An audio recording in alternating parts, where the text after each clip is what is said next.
Hi everyone. In this particular video, we're going to be talking about orthopedics. This, I believe, is a very high-yielding subject.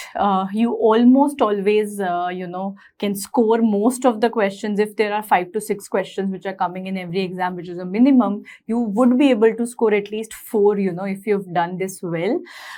In the recent times, I've seen the trend with ortho changing a little bit. Previously, it was highly predictable. Now they are slowly bringing a bit of uncertainty and a bit of extra edge topics into the questions is what I have noticed in the recent years in all, NEET and INICET, both of these exams, and also FMGE for that matter. So I am going to delve a bit deeper and give you a few extra edge points as well. Now, in orthopedics, when we talk about all of the topics per se, obviously the main thing is trauma and fractures, and that is what we're going to deal with in this video mainly. Bone tumors I've already dealt with in radiology, so I'm not going to be repeating it here. We'll do it in, you've already seen it in radiology, or you can see it now. I have included one slide of extra edge. And then arthritis is another important topic which I've covered in rheumat, right? So in order to avoid overlap, we'll do it at one place. So today my focus is mainly on clinical tests is what we'll begin with. Nerve injuries is what we're going to focus on because, upper limb, a lot of upper limb anatomy I'll cover today itself. So that anatomy can be a little less distressing. So that is the plan. And then we go on to core orthopedics and trauma. All right, so let's start. So first of all, we are going to be talking about a few important tests. So look at this, they come as image-based questions. So look at this image here. Here you can see that somebody is bending forward. So I'm going to show you two tests where somebody is bending forward. In the first one, you are measuring. You're measuring how much is the flexion. So what is the condition where the flexion is limited? That becomes ankylosing spondylitis. So this test here where you see somebody bending and there is something being measured, which is the amount of flexion, this test is modified Schober's test. So modified Schober's test, we do it in conditions like ankylosing spondylitis. So ankylosing spondylitis is where you have a flexion deformity, right? You know that there is complete fusion, there is bamboo spine. So what happens is that when a person flexes, the degree of flexion is going to be limited. So that's modified Schober's test. Then what we look here is when the person is bending forward, the spine curvature is normal. Whereas in this particular condition, in this particular patient, you can see that the curvature is still there. So this is a test which is called as Adams forward bending test. Adams forward bending test is something that you're going to do in scoliosis, right? So if you have scoliosis which is persistent, this is what is indeed a structural scoliosis. But when you have scoliosis which becomes normalized, it means that the scoliosis was because of posture and it corrected when you bend forwards. So this is postural scoliosis. So remember, Adams forward bending test is for scoliosis, structural versus postural. Next very important test is what we call as modified Allen's test. In modified Allen's test, we are trying to assess the patency of the palmar arch. So very important, this is a test to assess the patency of the palmar arch. So, for example, you're doing any arterial puncture, right? Most commonly, you'll puncture the radial artery in the hand. So, here, this is something you can do for an arterial blood gas sampling, ABG sampling, or you could do it for any interventional procedure. Mainly for cardiac interventional procedures, the radial artery is preferred. For any other interventional procedures, we tend to prefer the femoral arterial puncture, but for cardiac coronary angiographies, nowadays they're preferring radial artery puncture. So, either ways, any reason we got to puncture the artery, you have to assess that, let's say the arterial puncture resulted in thrombosis. So if the artery has to be sacrificed, your hand should not develop gangrene. So that is the rationale. So you can see what is being done here.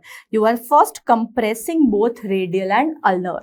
So now the hand becomes pale. So now you let go of one. So now you let go of radial to see the palm becomes pink again, means blood flow is there. Then again, I block the other artery.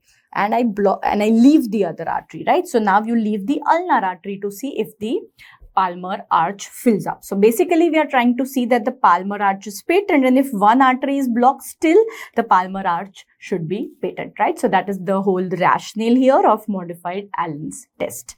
Next, what you are seeing here is somebody bending, and you see this sort of an image. This is what is called as Ober's test.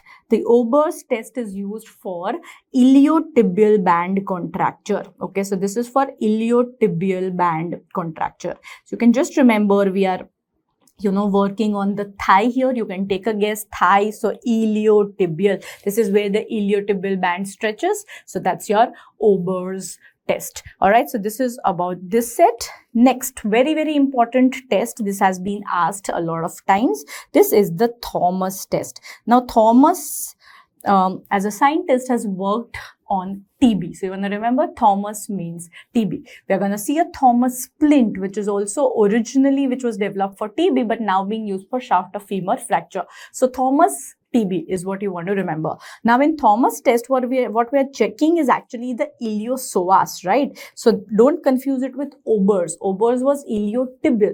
This is iliopsoas. So I am trying to check for iliopsoas contracture here. Iliopsoas, is the main flexor of the hip, right? So we are trying to assess if the flexor of the hip is working or not. Iliopsoas muscle, as you know, psoas abscess can form as a result of port spine very frequently. So port spine, TB, Thomas, right? So that's why Thomas test is for iliopsoas contracture is how you can remember. So see this, we make the person lie down on a flat board, and now what we are going to do is you ask the patient to flex the hip. So if everything is normal here, we're going to see that there is no problem. You are flexing the hip. The other leg is just resting, not doing anything.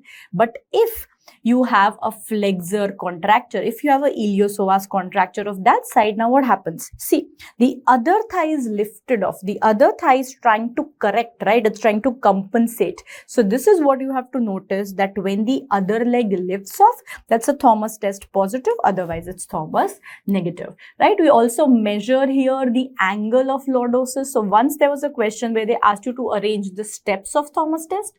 One trick or one hack to solve that question is measuring the angle. Will always be the final step, right? After you've done the test, you measure the angle. So just remember, measuring angle will be the final step. All right. So that's what you want to remember here in Thomas test. Basically, iliopsoas contracture. So the other thigh compensates. There can be lumbar lordosis, which compensates. Now, another test that you don't want to confuse with Thomas is Thompson test. So look at this Thompson test. Do you know what this is for?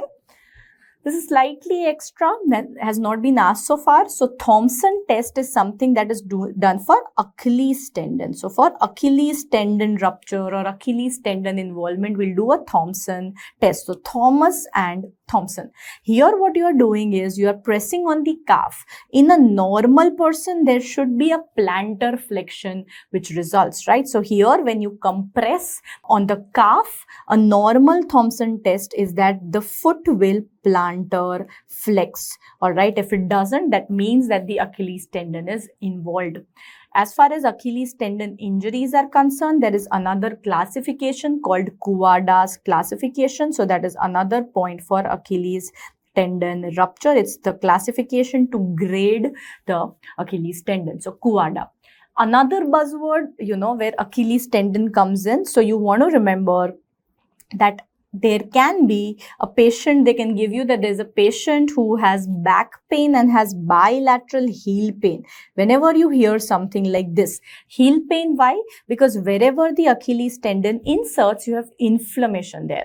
What is such a condition called? Such a condition is called enthesitis. Enthesitis means ligament tendon insertion resulting in pain, right? So that is a very common association with two conditions. One is ankylosing spondylitis, where you have enthesitis, and that's a repeat question, back pain with bilateral heel pain. The answer was angspond. And the other slightly extra edge is GIA, juvenile idiopathic arthritis. There also enthesitis is a major feature. So you want to remember Achilles tendon insertion is a common site for enthesitis. So three things with Achilles tendon: Thompson test, Kuwada, and enthesitis, right? Next, we go on to carpal tunnel syndrome. Carpal tunnel syndrome is the compression of the median nerve. It's a compressive neuropathy. So median nerve compression. This is carpal tunnel. It is frequently seen in patients, who have frequent handwork, who are typists. In pregnancy, there is an association. So that's median nerve. So 3 tests, you need to identify the test. So this reverse namaste, whenever you see, this is the Fallon's test. So this is Fallon's. Then you can directly tap. All of these are provocative. Basically, you directly tap on the nerve. That is the Tinel sign. This Tinel sign is also used for recovery of nerves. In neuropathies, whenever we want to assess the recovery of the nerve, we also use the Tinel sign, which is essentially tapping on the nerve involved. So Tinel and Fallon. And another repeat question is that what is the most specific sign of carpal tunnel syndrome, and that happens to be this Durkin test. So Durkin test is again provocative and you are compressing on the involved nerve. So this is most specific. So 3 tests for carpal tunnel: Fallon, Tinel and Durkin's. Next, we look at this particular image. So here a patient comes to the orthopedic surgeon saying that I'm having pain on my lateral epicondyle. He already said there was pain. What does the orthopedic surgeon do? He presses there and asks, do you have pain? Yeah, that's what I said. So when you are basically eliciting pain by compressing on where you already had pain, what is this test called as? So this is the Cosen's test. What is the inflammation of lateral epicondyle called, or what is the other name of lateral epicondylitis? That happens to be tennis elbow, right? So tennis elbow is lateral epicondylitis. Out of the lateral, on lateral side, we have the extensor tendons. The most common tendon to be involved is extensor carpi radialis brevis. Okay, how to remember? Sachin Tendulkar has tennis elbow. I think all of you must be knowing that he suffered a lot of his career with tennis elbow. Sachin Tendulkar is pretty short, brevis. So that's how you remember tennis elbow, Sachin, extensor carpi radialis brevis. Apart from this, there is a brace for this. So you can remember CO is Cosen, CO for counter force brace. So the other name of this brace is counter force brace. Alright, so Cosen test, counter force brace. These are the 2 things with CO you will remember with lateral epicondylitis or tennis elbow. What is golfer's elbow? Golfer's elbow is medial epicondylitis, right? So this is about this. Moving on to the next test, very, very important, we are about to discuss DDH, Developmental Dysplasia of Hip. Frequently, you will have this presentation either at birth or in children less than 5 years. So presentation 0 to 5 years. 2 tests that you want to remember here are Barlow and Ortolani. Students frequently confuse this. What you want to remember here is bad. You would have heard of the mnemonic Baharlo. That's a bad mnemonic because I used to always confuse ki hip Baharlo or dislocate Baharlo. So basically that will confuse you. So what you now remember is Baharlo is a bad mnemonic. Where else did we say bad? Remember buboes? In micro we are going to learn, or in dermat where I taught you STI kits, I taught you inguinal bubo is bad. So what was that? That was bubo. The kit is black and azithral and doxy were a part of the kit. Anyways, you will learn that. But what is bad? So bad here is Barlow. In Barlow, what do? You adduct the hip. So when you adduct the hip, what happens? Why are you bad? Because you are dislocating the poor baby's hip. Alright, so bad. Barlow, when I adduct the hip, there is dislocation. But when you abduct the hip, what happens? Opposite. So don't have to remember both, just remember bad. So this is Ortolani. Ortolani meaning jab abduct karenge. When you abduct, you are gonna relocate. Yeah. So abduction is good. Whenever you're gonna splint these babies, you're gonna do it in abduction. And you know why DDH is not very common in India? It's because most of the babies, have you seen a mother with 3-4 babies attached onto her? So those babies are hanging like this. Have you seen this? I'm sure you've seen this, or you've carried babies like this, where the baby's feet or hips are abducted and automatically Ortolani is happening, relocation is happening, right? So that's why DDH is uncommon, because mothers themselves are doing Ortolani, fixing baby. So that is how you will remember DDH. Few things about the investigations, let's finish it right here, right now. So when we talk about DDH, in the first 6 months, the femoral epiphysis or the femur is not, the femoral head is not ossified. So for the first 6 months, you want to remember that the investigation of choice is going to be ultrasound. So for the first 6 months, we'll investigate on the ultrasound. On ultrasound, we have what is called as graph classification and alpha angle, beta angle. This is an exception to vowels sticking together. Vowels stick together, A, E, I, O, U. They stick together. You will see in the course of entire BTR how. This is an exception. So technically alpha should have increased, but the alpha angle decreases, beta angle increases. So you'll remember exception to vowel sticking together. So alpha beta angle, DDH, ultrasound. More than 6 months, you're going to do an X-ray. So just telling you something, this has not been asked. On the X-ray, how do you make a diagnosis of DDH? So see this, there are 3 lines you need to be aware of. First, a horizontal line. So what I draw is a horizontal line through the triradiate cartilage. This point here, which is not ossified, is the triradiate cartilage. So you draw a horizontal line through a triradiate cartilage, that's called the Hilgen-Riener's line. Then you draw a vertical line through the lateral aspect of acetabulum. See this acetabulum here? So lateral aspect say we draw a vertical line. Alright, so this is where we have intersection. Now, normally we should have the femoral epiphysis in the inferior quadrant, right? In this part here. This is where you are gonna have, in the inferior quadrant is where you should have the femoral epiphysis normally. In DDH, what will happen? It will be up, right? So you will see it is in the upper outer quadrant. So anything where it is not inferomedial is abnormal.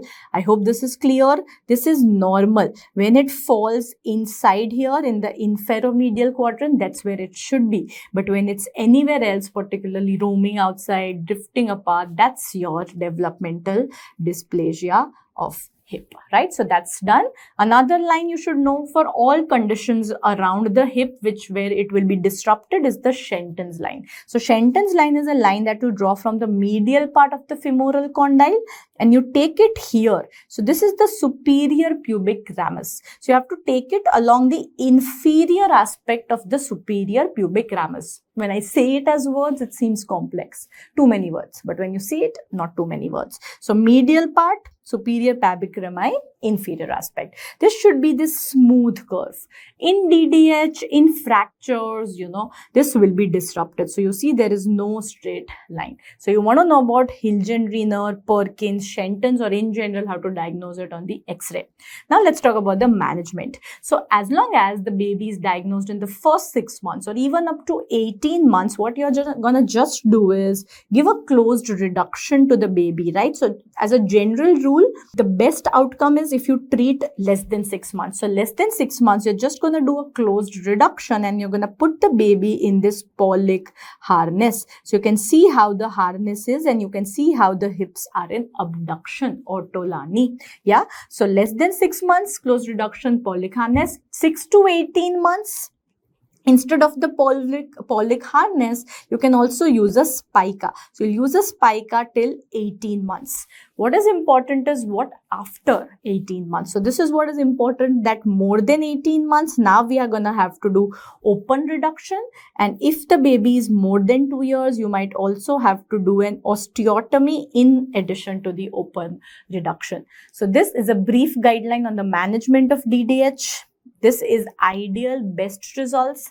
If not, spica can be put more than 18 months, open reduction, more than 2 years, osteotomy. So this is all about DDH that we need to know.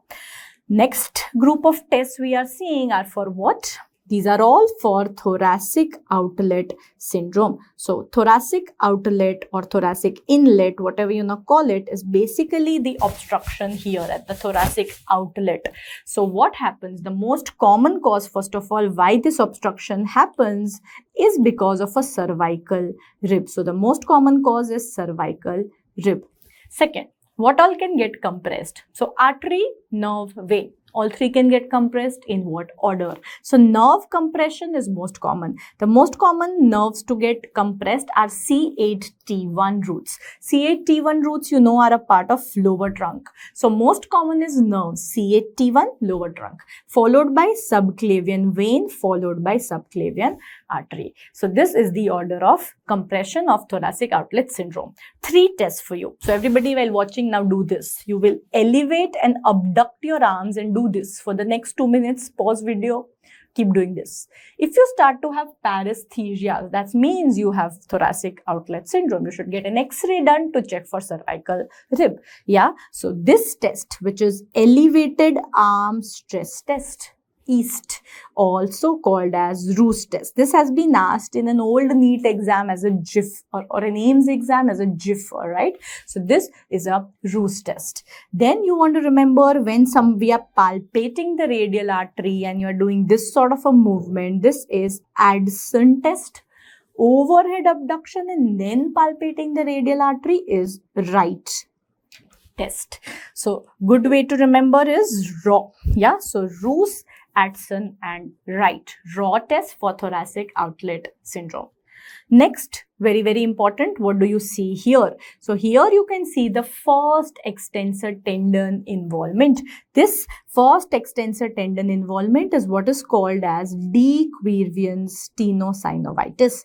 De Quervain stenosynovitis, and this test that is being demonstrated where against resistance, you know, you are trying to basically pull these tendons, you are trying to provocate these tendons, is called as Finkelstein test. Okay. Another test which can be done for de Quervain stenosynovitis is what is called as ICHOF test. Now, both of them look very, very similar. The same thing we are doing is trying to basically provocate the first extensor tendon compartment, but in ICHOF, it's going to be the patient who will do this, right? So it's the patient who is trying to do it himself, whereas in Finkelstein, it's the examiner which is trying to pull it. So if I show you such an image where it's not just the patient, it's Finkelstein, but if you see it's just, you know, the patient, it's ICHOF. Doesn't really matter. Hasn't been asked. So you can just remember I for ICHOF. All right. Moving on now from de Quervain stenosynovitis, what you also want to remember, like what are the first extensor tendons. So first extensor tendons you want to remember, the mnemonic here is abpile x PB. So funny way to remember, let's say a friend has a breakup, right? So what is the friend going to say? The friend is going to say abpile X, also drinking, XPB, right? Kya pile? Pani pilo. You want to remember pani pilo from mycoplasma, right? So this is how you're going to remember Finkelstein test, ICHOF test, de Quervain stenosynovitis. This is a condition that can also be aggravated in pregnancy. Fine. So this is about de Quervain's.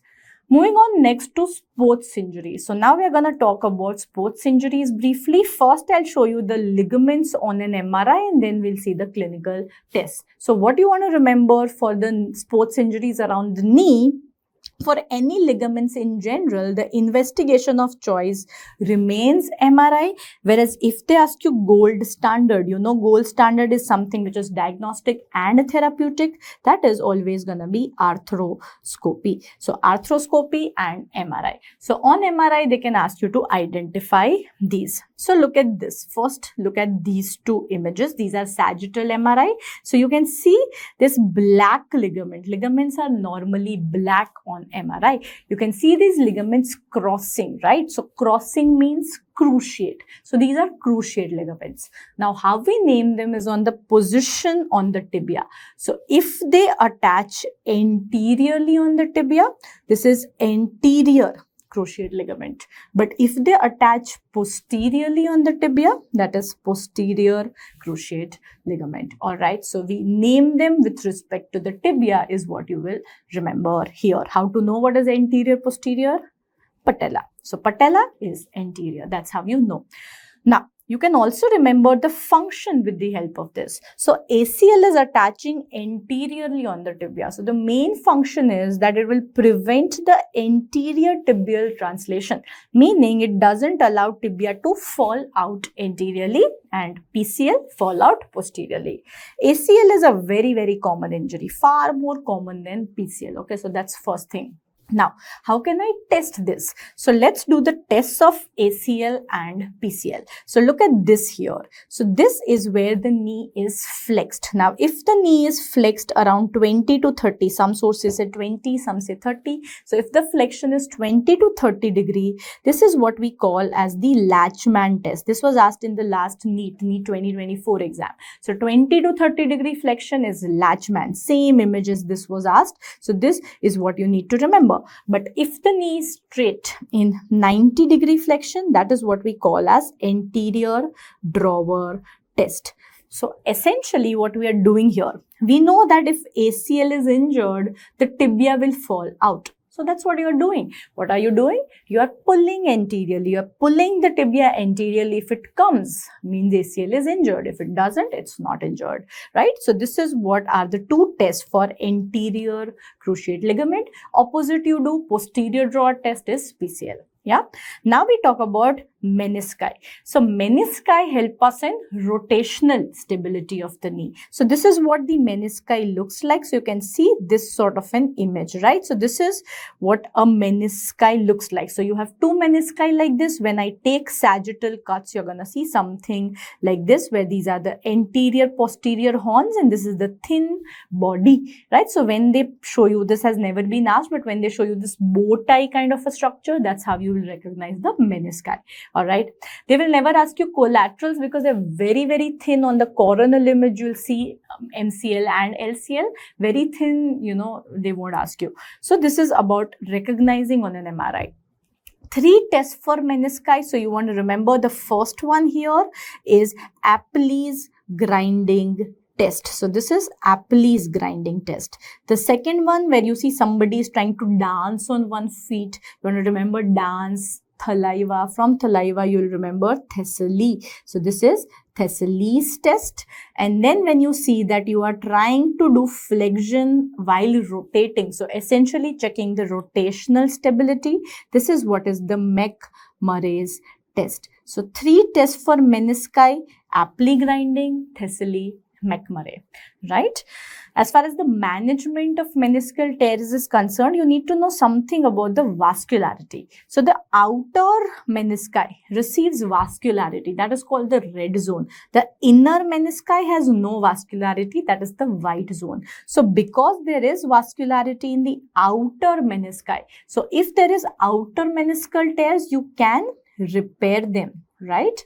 But if it is in the white zone where there is no vascularity, so healing is not possible, what you will do is meniscal resection. So this is what you remember: outer meniscal tears, repair; inner meniscal tears, resect, right? Then we have something called as O'Donoghue triad. You can remember the mnemonic MAM. What is MAM? Medial meniscus, anterior cruciate and middle collateral. These frequently occur as a combination of injuries. Very, very common. MAM, important. Then few more tests. So valgus stress and varus stress. So valgus varus stability comes from the collaterals, right? So what you remember is whose name has an L? Answer will not have an L. So valgus is medial collateral, whereas varus is lateral collateral. So that's how you remember. Only one L can come, right? Then pivot shift and dial. These are essentially for corners. We have anterolateral corner and posterolateral corner. The main parts of these corners are also ACL and PCL. So instead of the corner, if they give you ACL and PCL in the option, go for that. So pivot shift test is for anterolateral corner, or instead of that they can give you ACL, and dial test is for posterolateral corner. Instead of that they can give you PCL here, right? So that's how you remember. Trick to remember, again, only one P can come. P is not P. So this is how we will remember P and P, L and L opposite. Fine. So this is all about our sports injuries questions.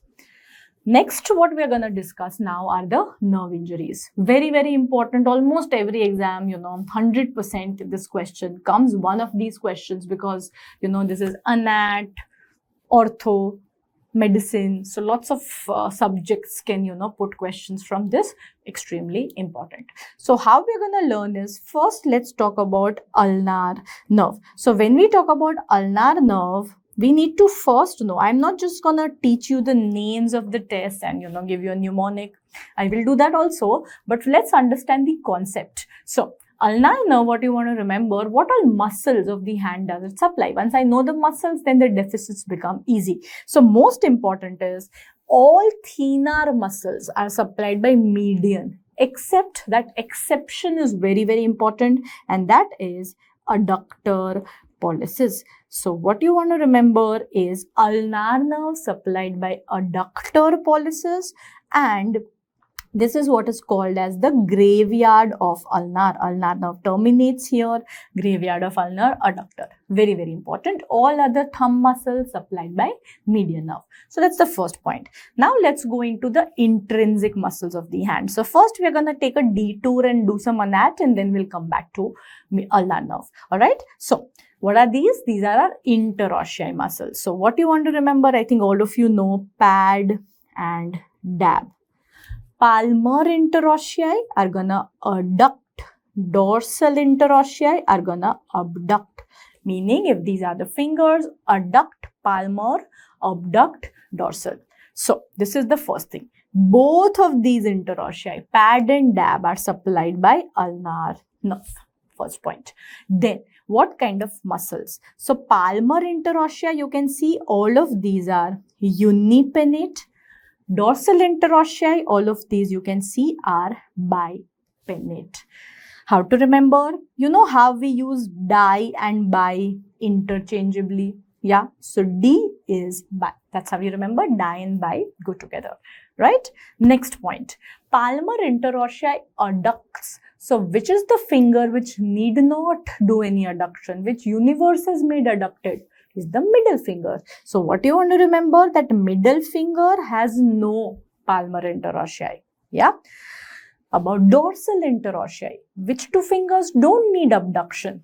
Thumb and little finger. So thumb and little finger have no dorsal interossei. So this is how you're going to remember about interossei. Now frequently they can give you a cadaveric image and they can ask you to identify these. So lots of students confuse interossei with the lumbricals.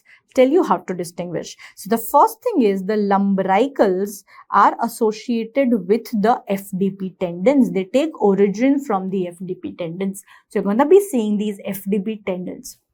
Even if you didn't see this. Now look at the type of muscle. So if all are uni, it is palmar. If all are bipennate, it's dorsal interossei. But if you see two are uni and two are bi, if they were different appearance, that's another trick that you can use to identify the lumbricals.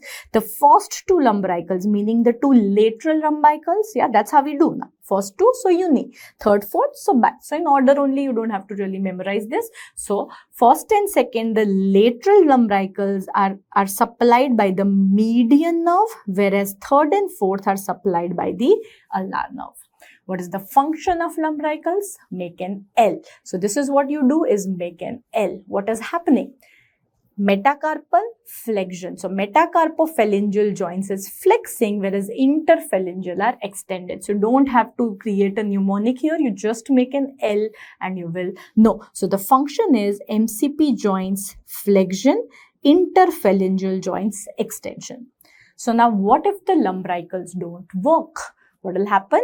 Opposite. So this is what is the claw hand. So if the lumbricals don't work, we will have claw hand. So what is claw hand? Now see claw hand. You can see there is hyperextension at metacarpophalangeal and flexion at the interphalangeal. So this is what you need to remember. Now a complete claw hand can either be median plus ulnar nerve injury, which is very rare, right, to have both nerves going. So more common cause is that the lower trunk goes. The lower trunk injury is essentially C8T1. So this is what gets injured during birth injury, that is called as Klumpke's paralysis. So that is a more likely cause, that rather than both nerves going, it's the muscles which are gone, right? So the muscle roots are gone. So Klumpke's paralysis is a more commoner cause of a complete claw hand. So how should we treat a claw hand? Yeah, so we have to restore the L now. Claw hand hai, make an L again. How do we make an L again? See this. What is this splint? So this is what we call as the knuckle bender splint. So knuckle bender splint, you restore the L, don't need to memorize, you can just see L ban raha hai. Knuckle bender splint is for claw hand treatment, right? So we've done the complete journey here. I'll come back to this one here, which is radial nerve and its splint. We'll come back to it after doing medial and ulnar. So now we are back to ulnar. What did we realize? That adductor pollicis is supplied. Both pad and dab are supplied by ulnar nerve. Next, the lumbricals, the two medial lumbricals, which are essentially your 3 and 4 lumbricals, right, are supplied by the ulnar nerve. And obviously all of the hypothenar muscles, everything medial, all of the hypothenar muscles supplied by the ulnar nerve, which control the movement of the little finger. So once I know this, now the tests become very easy. So look at the first one. I'm asking the patient to hold a card. What are we testing? Card hold karke. We are testing adduction, right? So we are testing the function of pad here. So palmar interossei adduction, this is the card test. The next test, you are asking the patient to abduct the fingers against resistance. So here I am checking dab. This test here is called as Igawa's test. So abduction, Igawa test. The next test is where we are asking the patient to hold a book, right? So imagine this is my book and I'm trying to hold it, okay? So normally, how am I holding it? I'm holding it like this, right? I'm adducting my thumb. But if ulnar nerve is gone, the adductor is not working. So should I let the book fall?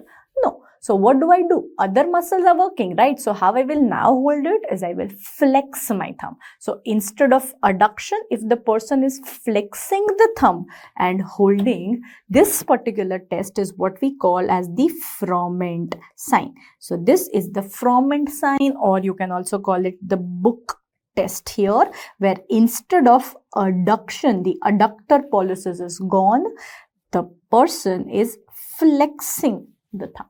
Right? So that's Froment. So look at this image. Here you can see that the little finger has drifted apart. So this is digiti minimi. You know, all hypothenar muscles supplied by ulnar. So this is the Wartenberg's sign or the Wartenberg's test. Another place where we are going to hear about Wartenberg syndrome, right? So we're also going to be talking about this in radial cutaneous nerve. So that is another thing. We will study this. I am not writing here, otherwise I know you will get confused. So two Wartenbergs, one is radial cutaneous nerve and one is digiti minimi. This is different from one more thing which we learn in derma, which is Waardenburg syndrome. No T there. Waardenburg syndrome in derma, you will hear something like white forelock. So white forelock of hair, that is Waardenburg syndrome. Fine. So these are all about our ulnar nerve tests. This is also a repeat question. In fact, this has been asked twice now, that at what point will, if there is an injury, will it result in an ulnar nerve palsy? So what do you think should be the answer? Point D. Proximal humerus, remember we will have axillary nerve running there. Axillary gets injured. A, near the spiral groove, usually it is the radial nerve. So shaft of humerus is more commonly radial. Now come to B and C. Which out of these is medial epicondyle? So essentially, I think you know medial epicondyle is where ulnar nerve runs. So which is medial epicondyle? So now one way to say that this is medial and this is lateral is medial epicondyle is more pointed. Second thing to say is, look here. You can see this pulley-like thing. What do we call pulley in English? Pulley is also English, but finer English is trochlea. Yeah, so this is trochlea, whereas this is capitellum. Capitellum, you know, articulates. Capitus means head. Capitellum articulates with the radial head, whereas trochlea articulates with the ulna. So that's how you know trochlea is medial, right? Apart from that, if you see this whole picture, you can also see that the head is going to face medially. But what if they just show me this? Can I still answer? Answer is yes. So you know that at point C is where the ulnar nerve gets injured. Fine. So this is about ulnar. Next, we go on to median nerve. So now what all does median nerve supply? So median nerve, essentially, I can say here, supplies all of the thenar muscles except, very, very important, adductor pollicis that is supplied by the ulnar nerve. That's most important. Apart from this, median nerve also supplies the lateral flexors, right? So your lateral FDP, FDS are all supplied by the median nerve. Means my lateral 3 fingers that you can see will flex only if median nerve is working. So when I make a fist, the 2 medial fingers are ulnar, the 3 lateral fingers are median nerve. So that is what is very, very important. So now let's see the tests based on this. So here, if there is median nerve palsy at rest, this is the kind of hand you're going to see. This is what is called as ape thumb deformity. You can see there is atrophy of the thenar muscles, and you can see that the thumb is adducted because that's the only muscle working. Next is very important. I asked this patient to make a fist. That is what will be given to you. Upon making a fist, what do you see? We see that the 2 medial fingers could be flexed, but the 3 lateral fingers are not flexing. So this particular sign where the median nerve is not working has 3 names. One is Ochsner clasp deformity. Second is Benediction Pope sign. So Benediction Pope, Ochsner clasp, and pointing index. Yeah, so all of these are names for the simple thing where the 3 lateral fingers are not flexing. Third test, this has been asked in NEET, where I'm asking the patient to come and touch this pen like this. To do this, we need all kinds of movements, right? Opponents, abduction. So this is not happening. So this is what you want to remember is what is called as the pen test. Yeah. Now I'll show you some magic. I taught you. Now I'll show you some magic. So see this. P, P, P and P. If there is a P in the name, it's a median nerve test. Let's see if this checks out. Card, no P. Igawa, Froment, book, Wattenberg. So no P, ulnar nerve. If there is a P, median nerve. That's how easy it is. But if you remember the concept, you know, you're foolproof. You might forget mnemonics, you won't forget concepts. Remember that. What we see here, this was asked in last NEET, this year's NEET 2024 exam. You ask a patient to make an O here. So this is what is called as an OK sign, also called as Kilo-Nevin sign. Now, why I have kept this here is, this is also median, but this is a pure motor branch of median nerve, and that is anterior interosseous nerve. So, this anterior interosseous nerve supplies 2 muscles. It's a pure motor nerve, no sensory loss. 2 muscles are, which was asked this year, is flexor pollicis longus and flexor digitorum profundus. So I need, for me to make this okay, if I ask you, are you okay, you'll do this. So for you to make this okay, both of these muscles need to be working, which is flexor pollicis longus and flexor digitorum profundus. Even pronator, for that matter, should be working here. But what you want to remember are the major 2 muscles. All right. Now the thing was, this year exam, they did not give either of them in the options. So then the next best answer becomes an opponents. I also need an opponents to make this okay. So that's just complicating stuff, but you can't forget this, that this is what is AIN. All right. Now, so this is about median and ulnar. Radial nerve is pretty simple because all it does is supply the extensor muscle. So whenever the radial nerve is not working, we're going to have something dropping. Elbow drop, wrist drop, finger drop. It will depend on what part is getting injured. So the trick here is that wherever you have injury, one part distal, one joint distal is going to be affected. Alright, so see this. If there is axillary compression, in which group of patients will you have axillary compression? So either you are using a crutch, alright, or what is Saturday night palsy? Saturday night palsy is this: you slept like this with axilla on the chair. So when you have compression of the nerve on the axilla, Saturday night palsy, now all things will drop. So you are gonna have everything here. We are gonna have elbow drop, wrist drop, and finger drop, and obviously you are also going to have sensory loss here. But if there is a spiral groove fracture, right? So if you have spiral groove, I said there will be radial nerve, right? So now the elbow is not involved. So now what is going to be dropping? You're going to have wrist and finger drop along with sensory loss.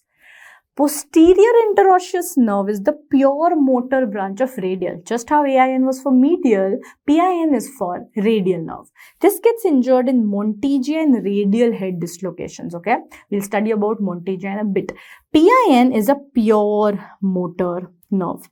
So this is where now you are only gonna have finger drop, right? So we are only gonna have finger drop, pure motor, so no sensory loss, no wrist involvement, all right? So this is what you have to remember. One compartment distal will be going. So now whenever this stuff is dropping, what do?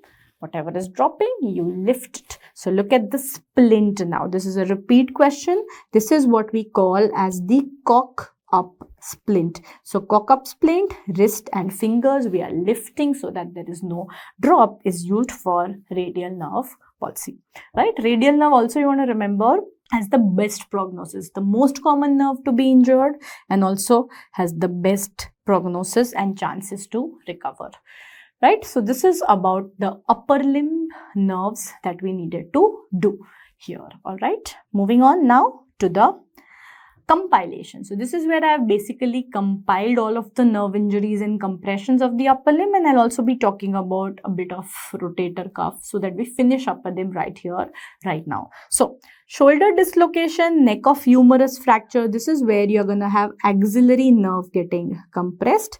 It's also content of the quadrangular space, so that is where axillary nerve gets compressed. Along with that, there's an artery in the quadrangular space, that is posterior circumflex humeral artery.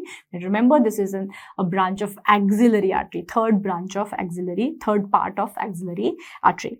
Right. So now when axillary nerve gets compressed, what happens? So axillary nerve supplies two muscles, deltoid and teres minor. And very, very important, this is what you will read in the question and you'll know automatically, is the sensory supply to the lateral arm. This is where you have batches which are placed, right? So this is what is called as the regimental batch sign. So this is regimental batch sign here. This is for axillary nerve, and you want to remember deltoid teres minor. What is the action of deltoid? It is the abductor. So what are the shoulder abductors? So let's do rotator cuff tendons simultaneously. The initiation of abduction 0 to 15 degrees done by S. What is S? S is supraspinatus. So I'm going to write SSP, you will understand. So supraspinatus is the abductor of the shoulder for 0 to 15 degrees. What does deltoid do? Deltoid comes in next for 15 to 90. So 0 to 15 supraspinatus, 15 to 90 deltoid, and then overhead abductors are your serratus anterior and trapezius. Right? So not writing that. These are the abductors of the shoulder. So this is what you need to know. Then we come to infraspinatus and teres minor, and you have subscapularis. So these are basically your rotator cuff tendons. You remember SIT, supraspinatus, infraspinatus, teres minor. These are what are at the greater tuberosity, whereas subscapularis inserts at the lesser tuberosity. So this is the insertion. Now let's talk about the action. Supraspinatus is sorted. Subscapularis. Now, subscapularis, you will remember if you know that there is something called as lift-off test for this. So, what is lift-off? So, imagine this is how my arm is, alright? And now I am lifting off the arm. So, when I lift off the arm, what am I doing? I am doing adduction and internal rotation. Essentially, my shoulder right now is adducted, internally rotated. So, this is what you want to remember. That also tells you the function of subscapularis. So, subscapularis is adduction, internal rotation. It is the lift-off test, and it is also called as the forgotten tendon. Yeah. Empty can test is for supraspinatus. So, how do we do empty can? So, essentially, I will do abduction, but right now you won't see, so I am showing you like this. So, to do this, we need abduction, right? So, basically, empty can is supraspinatus. In between, you have infraspinatus and teres minor. So, here you just want to remember that these are both external rotators, okay? So, we did AB, we did adduction, we did IR. So, now we need external rotators. So, this movement of external rotation is infraspinatus and teres minor. Right? So, this is what you need to know. So, now axillary nerve supplies teres minor and deltoid. So, axillary nerve injury will have no abduction and no external rotation or weak external rotation, and the hallmark is going to be sensation to the lateral arm going. Fine. So, now let's finish off rotator cuff tendons here. Supraspinatus and infraspinatus. Both of these are supplied by which nerve here? So, you want to remember both of these are supplied by the suprascapular nerve, which is a branch of the upper trunk. Directly comes from the upper trunk. Yeah. Teres minor we already saw is axillary nerve. And subscapularis is your upper and lower subscapular nerve, right? So, that is subscapular nerve which arises from the posterior cord. So, this is about the nerve supply, rotator cuff tendon. Out of the supraspinatus is the most common one to get injured, right? That is what you want to remember. And this is what we test in the painful arc syndrome. So, if I ask you to do an overhead abduction in the complete arc, if you have pain from 60 to 120 degrees, that is what is called as a painful arc syndrome. Alright, so this is all about the shoulder. So we took a detour from axillary, but we finished a lot of concepts here. Moving on, Holstein-Lewis fracture. So you know Holstein-Lewis is the spiral groove. The nerve which gets injured is the radial nerve.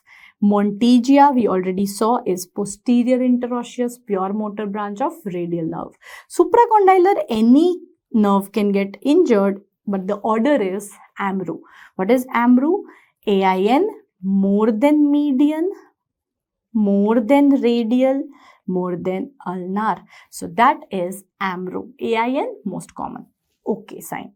Elbow dislocation, ulnar. You can remember vowels stick together. Cubital and Guyans, you can see a U here in the name itself. So, U for U, that is ulnar nerve. Guyans canal basically is your hook of hamate. So, hook of hamate fracture can compress the Guyans canal at the wrist, whereas elbow is the cubital tunnel.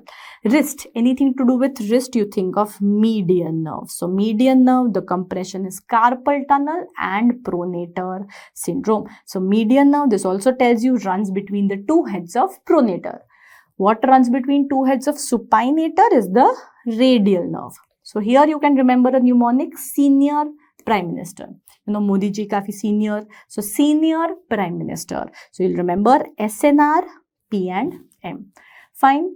Then, next set of confusers is chiralgia and meralgia paresthetica. And I told you Wartenberg syndrome. So, chiralgia is radial cutaneous nerve. How you can remember is, if you want to pull cheeks of somebody, you will do it with the hand normally. So, that's radial cutaneous nerve. But meralgia paresthetica is lateral cutaneous nerve of thigh. Can't pull cheeks. So, lateral cutaneous nerve of thigh is meralgia paresthetica. That's compression. Another thing you want to remember about lateral cutaneous nerve of thigh, or lateral, the same name is lateral femoral cutaneous nerve. Don't get confused, same. Both of these, or this nerve basically, can get compressed in one position which I have taught you in OBGY. What is that? Yes, that's Mc-Roberts maneuver. So, Mc-Roberts maneuver, remember we have done this during shoulder dystocia, right? So, that is where lateral cutaneous nerve of thigh will get compressed. Piriformis syndrome, so the sciatic nerve, if you see, this is the piriformis muscle, arises just below it. So sciatic nerve, while it's taking off, can get compressed by the piriformis muscle. Tarsal tunnel is posterior tibial nerve. And very, very important from exam point of view is neck of fibula. So during the neck, so near the neck of fibula, you have the common peroneal nerve. So the common peroneal nerve courses here, and that can get obstructed or injured by neck of fibula. Common peroneal nerve can also, another surgical position where you can have common peroneal nerve injury is lithotomy. So during lithotomy, when you are wearing stirrups, right? So those stirrups can actually injure the common peroneal nerve, right? So that's important. A lot of students confuse this with Mc-Roberts, because Mc-Roberts is extreme lithotomy. Not talking about extreme lithotomy. I'm talking about lithotomy. The forceps, not the forceps, but the stirrups, right, are gonna basically block. If this is the feet, they're gonna cause injury to the neck of fibula and common peroneal nerve. So those are the risk factors. Now, what will be the result?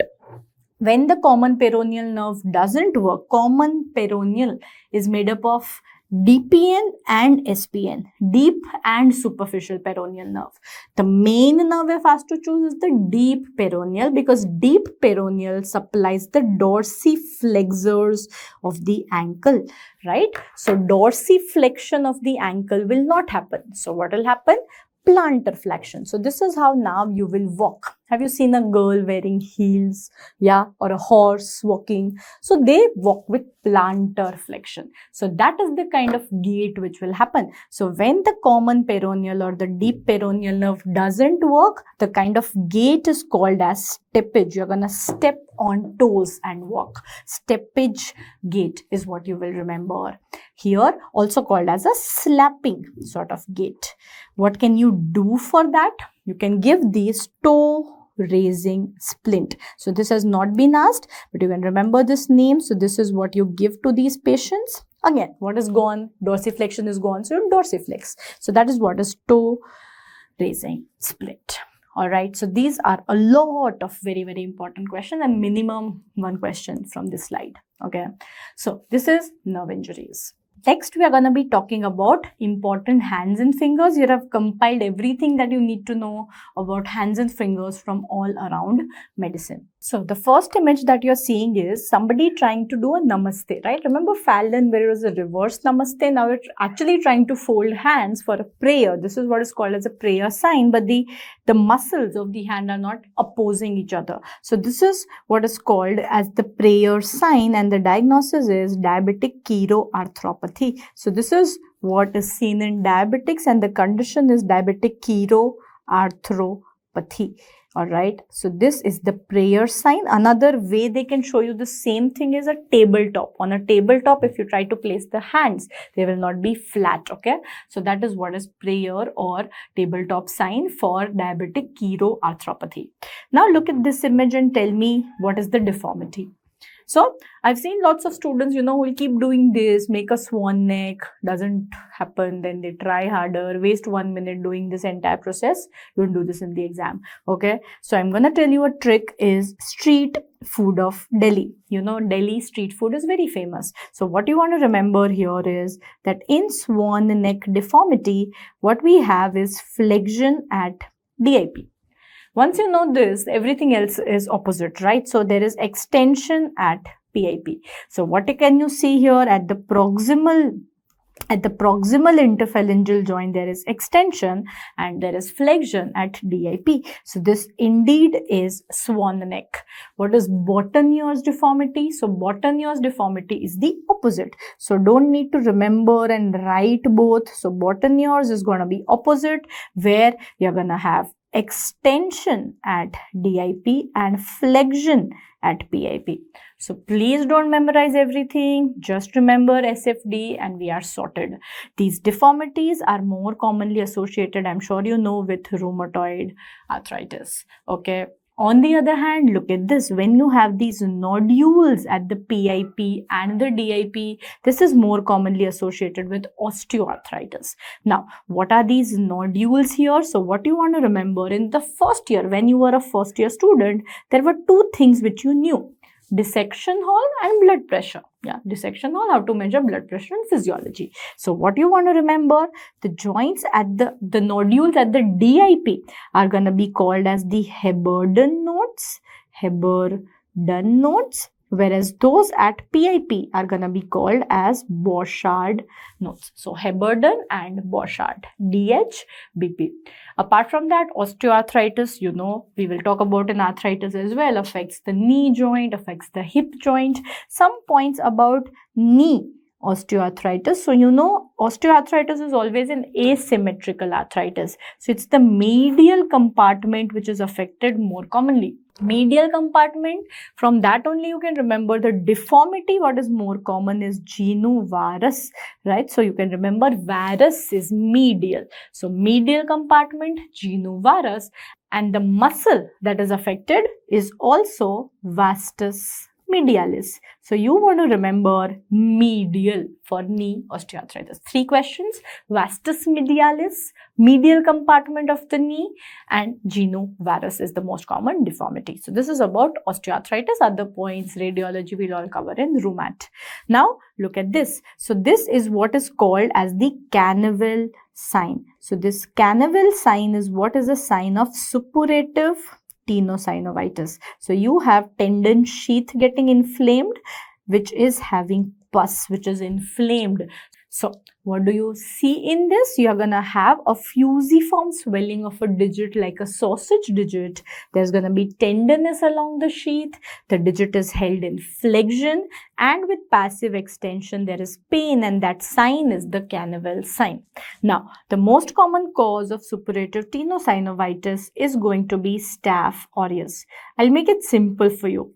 Anytime they ask you anything in orthopedics, it's going to be Staph aureus. So osteomyelitis, most common cause Staph. You know, we've learned this in micro. The exception is sickle cell. Well, it becomes what? It becomes Salmonella, S for S. The only time you're going to have Pseudomonas is when you have an injury with a nail, right? So nail is Pseudomonas. Everywhere else it's Staph aureus. 2 other soft tissue infections that you need to remember are Phelon and Paronychia. So Phelon is for nail pulp, right? So if you have the pulp of the finger getting affected, that is Phelon, whereas Paronychia is the nail bed, right? So you want to remember again, P is not P. So Phelon, pulp, Paronychia, nail bed, most common causes Staph aureus, right? Moving on now to avulsion fracture. What is an avulsion fracture? So avulsion fracture, see here, you can see this, that there is a chip of a bone which is being pulled. So when a ligament or a tendon pulls in, there is a fracture resulting from that is called an avulsion fracture. If that avulsion fracture affects the thumb, this is what we call as gamekeeper's thumb. All right. So this is what is called as either gamekeeper's thumb or the skier's thumb. And this is what is the avulsion of the ulnar collateral ligament. So ulnar collateral ligament avulsion fracture. Now, this can become complicated if there is entrapment of the adductor pollicis. If the adductor pollicis is entrapped, that is what is called as a Steiner lesion, and that becomes an indication of surgery. So how to remember? Remember ulnar nerve, the only muscle, the graveyard was adductor pollicis. So it all comes together. So adductor pollicis, ulnar Steiner lesion. If uncomplicated, you know, no Steiner lesion, then what we have to give is this splint here, which is called as a thumb spica, right? So this is the thumb spica for ulnar collateral ligament in avulsion, that is gamekeeper's thumb. Now look at these two fingers here. In this finger, what do you see? Rest of the fingers could be extended, but here this is in a flex state. So this is an avulsion of extensor tendon. So extensor tendon rupture because of avulsion. This is what is called as baseball. So you can see that there is a male playing baseball. So baseball finger, mallet finger. So this is extensor tendon rupture, mallet or baseball. On the other hand, look at this opposite injury here. All of the fingers could be flexed, whereas this is permanently in a state of extension. So this is a flexor tendon rupture. This is what is seen in rugby finger or jersey finger. I have given you these images so that you can remember male playing baseball. These are females, not males. So rugby, jersey, right? So this is about this. You can remember these fingers are splintered in this particular cast, which is called as aluminium cast. Okay, so aluminium cast for these finger injuries. And lastly, you see this permanent flexion. Finger is permanently trapped like this, and you're pressing on a trigger. So this is a trigger finger, which is an entrapment. Here the flexor tendon is trapped in the A1 pulley, right? So this is a combination, a culmination of everything you need to know about hands and fingers.